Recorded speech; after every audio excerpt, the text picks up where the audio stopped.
Every train ticket in India is sold at a loss. Not by accident, not occasionally. Every ticket, every day, deliberately.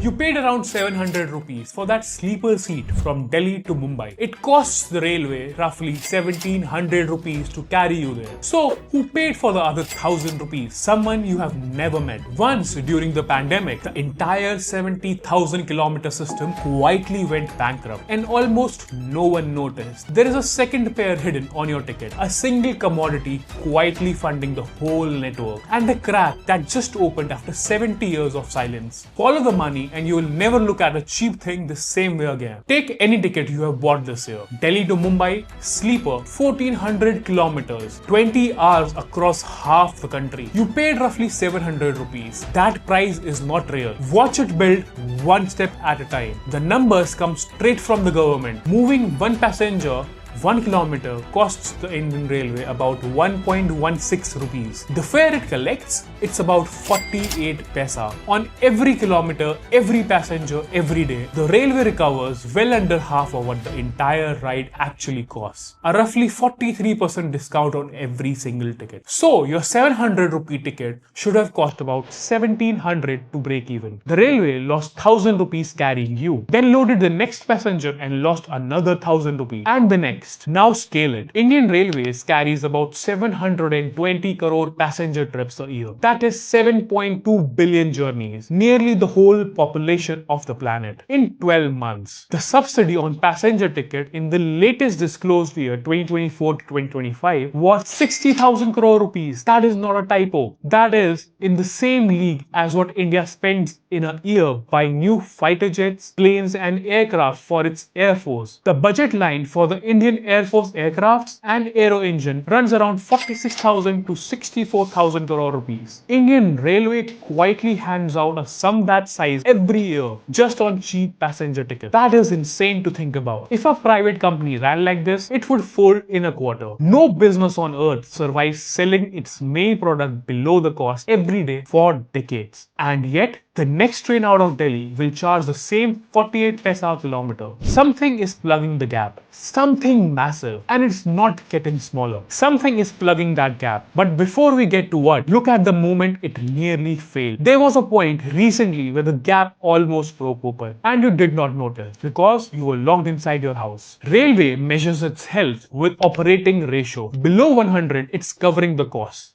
Above 100, it's spending more than it earns. For decades, it ran tight from 95 to 99, like a household that spends 98 rupees of every 100 rupee it earns, covering its cost, but one bad month from going into the red. In 2021 and 2022, during the second COVID wave, संपूर्ण lockdown होने जा रहा था.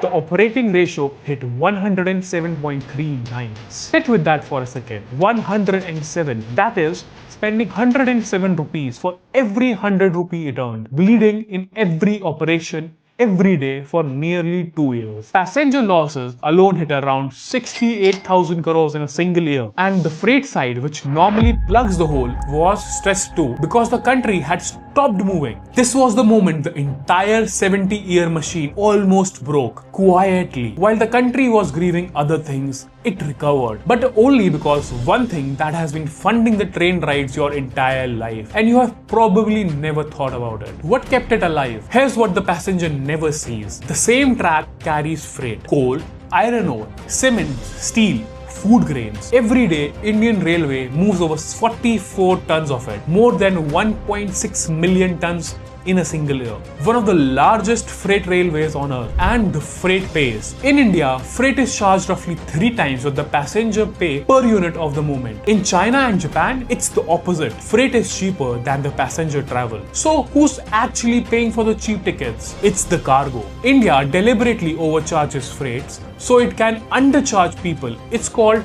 cross-subsidization, and it's the entire reason the system works. But inside that freight revenue, one thing matters more than everything else combined. It is coal. According to the latest CAG report, coal alone is 50.4% of all freight earning, half of all the earnings. One commodity dug out of Jharkhand, Odisha, Chhattisgarh funds the entire passenger network. So you paid 700 rupees for that 1700 rupee ride. The 1000 rupee you did not pay was largely paid by a coal mine. A goods train 200 wagon long, hauling black rock through the night, overcharged so your ticket could be undercharged. One sentence to take from this video, hold it in your head. You don't pay for your ticket, coal does. Now a twist most people miss.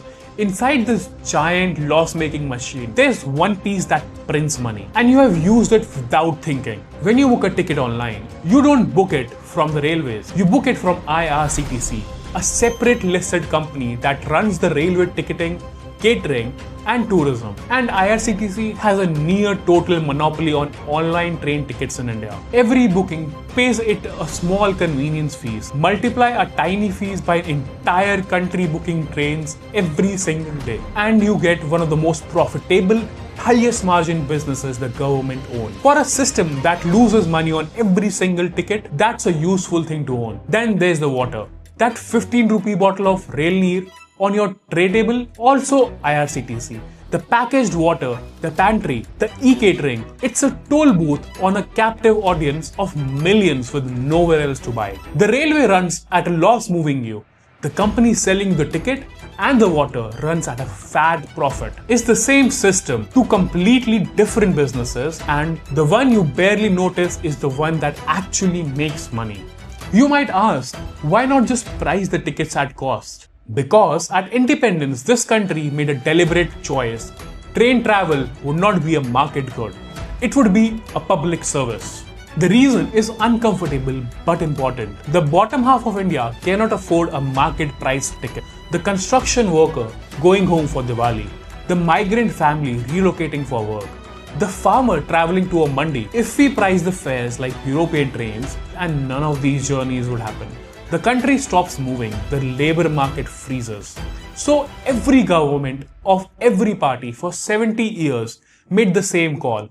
Keep the tickets affordable, make freight pay for it. That's why fare hikes are political dynamite here. Every small one triggers editorial and TV debates. The cost of moving ordinary Indians around stays a tiny slice of their income, and the bill for keeping it that cheap does not vanish. It's quietly handed to the freight train, above all, to coal. You have been a beneficiary every time you traveled. Most of you never thought of it as a subsidy. You just thought you bought a cheap ticket. Both are true. For 70 years, the arrangement held. And then, at the end of 2025, something happened. A sign the system may finally be breaking. In 2025, after roughly 5 years of holding the line, Indian Railway quietly raised passenger fares. Not once, but twice. In July and again in December 26. The raise was tiny.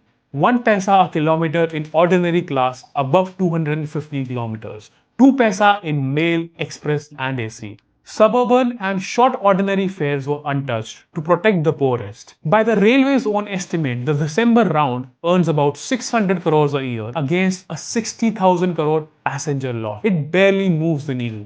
But the symbolism is everything. For 5 years, they refused because the political cost was way too high. The fact that they finally did twice in a single year tells you the cross-subsidy is no longer holding the line on its own. And there's a quieter fix already rolling. Look at the new trains, Vande Bharat, premium AC service, dynamic flexi fares that rise with demands like an airline. The railway is very deliberately building a second railway on top of the first one. Firstly, for the passengers who can pay closer to the real cost, sleeper and general stays cheap for the people who need them. The premium tier quietly subsidizes the system the way coal used to. Same cross-subsidy logic, just move from freight onto the wallets of the richer passengers. Because look where the old money comes from. India is publicly committed to moving off coal. Solar and wind are scaling fast. If the power transition succeeds over the next 20 years, the single largest revenue sources on the railway disappear. Not gracefully, quickly. Meanwhile, trucks are eating the freight. They are cheaper, faster and more flexible, and the railway's share of freight has been falling for years. And passenger losses keep growing as the country gets richer and more mobile. The freight side is shrinking, the passenger side is growing in losses. The 70-year cross-subsidy gets mathematically weaker every single year. 3 options when it finally breaks. raise the fare dramatically, that is a political suicide. Second, get a much bigger direct subsidy, competing with health, education, defense, or just cut services like fewer trains, longer waits, millions losing the cheapest transport they have. Nobody in the government wants to talk about it. So everyone just hopes the coal trains keep running for another decade. Next time you're on a train watching the country roll past, look at the freight yards. The long racks of black wagons on the side tracks. Each one is carrying the difference between what your ticket costs and what it should cost. Then look at the rest of your life. Whenever something seems sustainably cheap, ask who's paying for this. It's not me. Streaming that loses money on every subscription. Food delivery that loses money on every order. Cheap data, subsidized petrol, festival time Uber rides. In every one, somebody is plugging the gap. An investor betting on the future, the government using your taxes, or another customer charged more so you can be charged less. The system always balances somewhere. The question is just where. Indian Railway hid its balance inside the coal trains for 70 years. What's hidden inside the things you buy cheap every day? On this channel, I break down how money and business actually works. The thing that no one tries to explain. If that's your kind of thing, hit subscribe. See you in the next one.